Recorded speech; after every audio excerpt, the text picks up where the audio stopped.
In this video we will cover setting up your Sunsynk battery charge times through the Sunsynk app.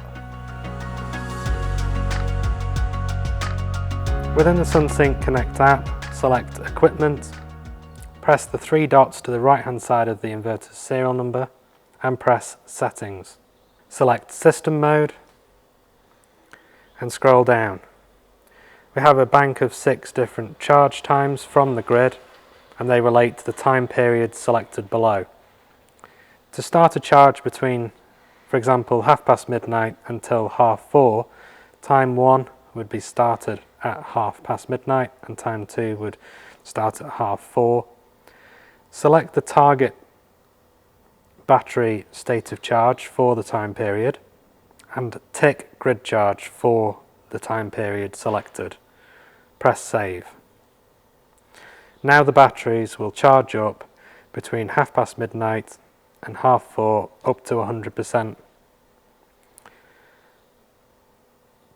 There is one other setting to check on the system to ensure that grid charging is enabled in battery settings.